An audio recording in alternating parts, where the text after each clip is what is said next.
Do you find it hard to carry Tito in some of these promos on TV and the radio and on the calls? I have been stunned. I used to think Tito was ahead of the curve, Mr. Charisma. I looked forward to his post-fight interviews. I never listened to him, though. I was just looking at the body language, man. He was saying it. He was pissed off. He was a blonde-headed Mexican. I mean, there was something there to look at. And all of a sudden, as we've grown up, and I start listening to him a little more calmly, I'm like, Tito, I think you might be illiterate.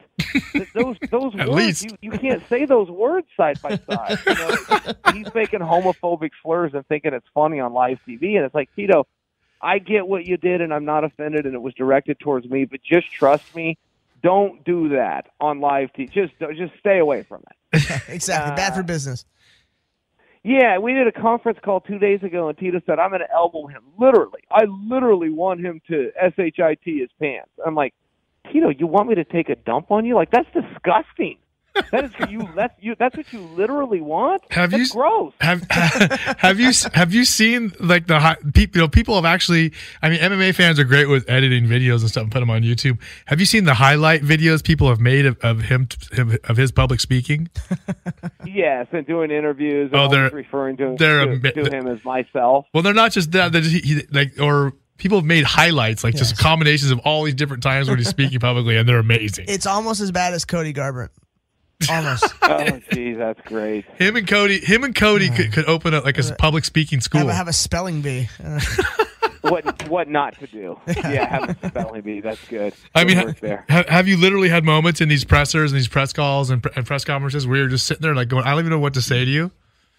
Yes, I have shown up a couple of times and been flabbergasted when they'll look to me like, "Wait, how do you respond?" And I'm like, "How do I respond? I don't even know what the hell he just said."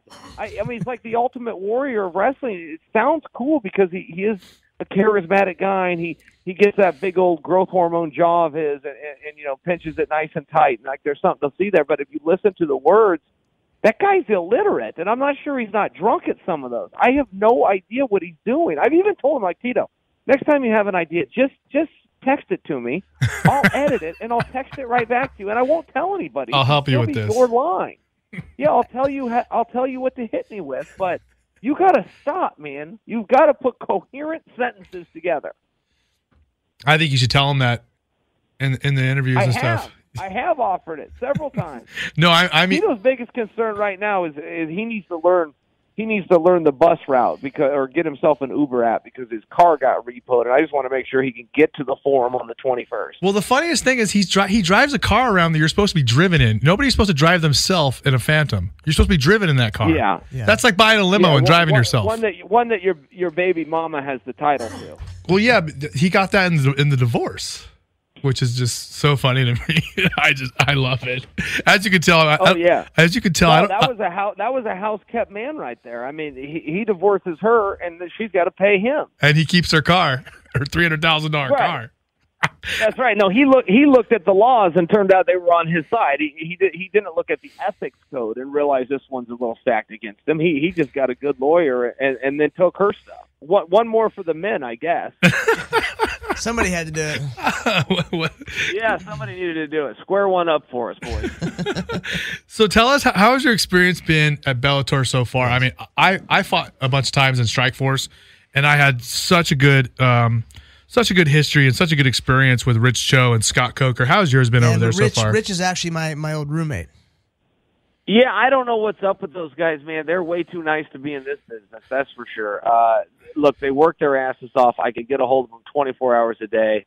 When I did my deal with Coker, I was about 9 or 10 o'clock. It was pretty late. Well, what I didn't know is he was in Budapest, and it was 3 in the morning for him. He didn't say a word. He just got out of bed and started working. Yeah. Went from Budapest to England, from England to Israel back to Budapest, and then to America. And we did the deal in whatever time zone he was in. So, look, anybody that's got a passion and a vision is a good leader, and above everything, works hard. Doesn't look at a clock and go 9 to 5, I'm done for the day. Guys that work hard, like you guys are doing, up and recording and working late because this is when you found the time to do it. That's respectful.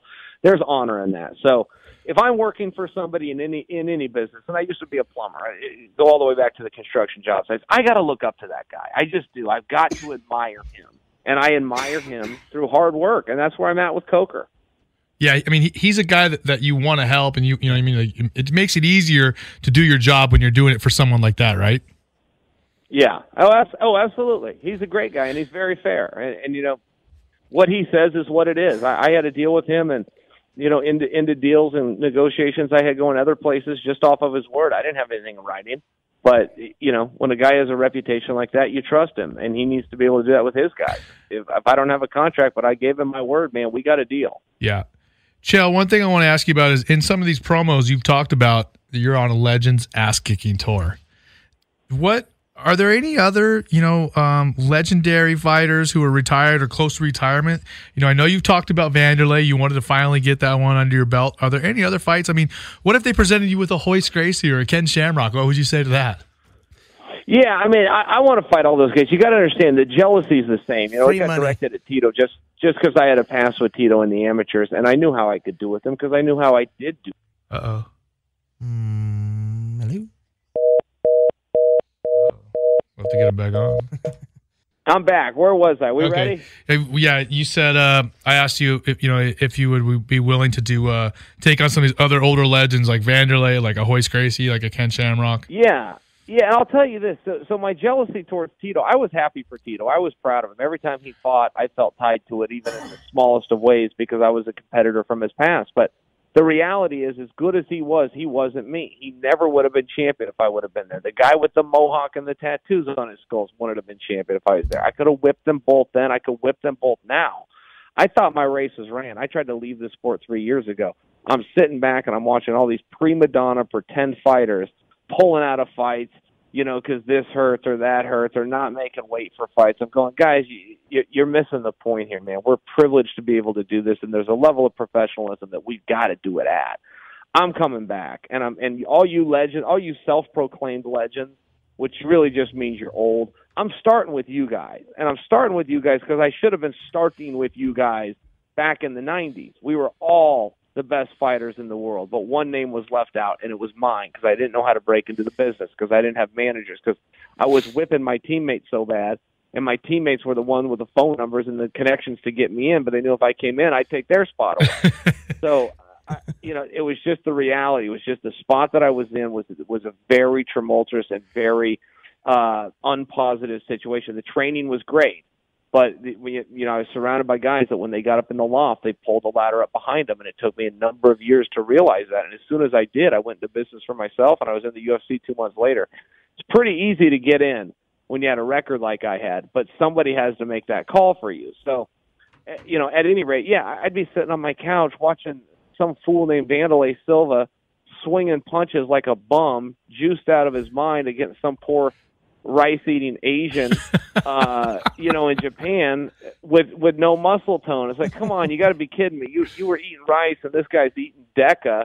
You don't have to put on your Colombo rain jacket to figure out how this one's going to go.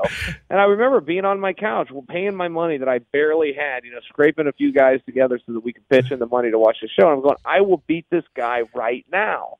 And my buddy's going, yeah, Chael here. Chael, beat that guy right now. And he's on TV with the graffiti falling on him, wearing a silver belt, and good for him, really good for him. But it doesn't mean I wasn't jealous. I was jealous. I was pissed off and angry about it. So all those guys you bring up, man, one by one, I think it's going to go Tito to Vanderlei to Rampage to Fedor. That's what I personally think.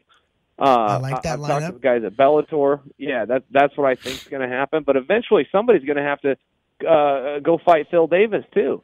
Well, the tough guys and some of these younger guys, they still lack the heart. They still lack that drive that my generation brings. Man, I would fight Phil. I consider Phil a friend. I would fight him tomorrow. It doesn't have a goddamn thing to do with anything. We're in the same class with the same dreams. Put them up. Is Phil the current champion? No, Liam. Yeah, Phil. No, Phil beat him. Phil beat him. Phil's the champ. Okay. Well, Ryan Bader had a meeting with Bellator this week. He's looking to come over. But, one person you brought up twice now on your own is the guy with the mohawk and the tattoos on his head. That's Chuck Liddell. Chuck has told me word for word, I don't owe the UFC anything anymore, and I can do anything with anybody. Could you imagine if we somehow convinced Chuck to come to Bellator and fight? Could you imagine a Tito and Chuck 3 or a Chael versus Chuck Liddell? Yeah, no, I hear you, and I love those fights. And sometimes you talk about the older guys. I really think this sport belongs to the new guys, the guys that are chasing the championship. I still see myself as one of them. But these fights do the numbers. Yes. Yeah, they do the numbers. Ken Shamrock's in his 50s, and how many people watched him? But I still train, to win the championship. But at the same time, I can also bounce up to this Legends division and take care of these guys and write my youth. My youth should have been written differently. It shouldn't be about Chael down at the dog park or under a tent somewhere in Vancouver with his mom as quarter. It should have been about having these opportunities, fighting these same guys that I'm working over in practice, fighting these same guys like Tito that I worked over in the amateur ranks. So, man, I still harbor that resentment. I love my career. I had a lot of fun with it. I got to see the world. I made a bunch of money, but I missed out on a bunch of matches and a bunch of notoriety. I knew exactly where I stood in the world, and as long as your name wasn't Randy Couture, you were not beating me.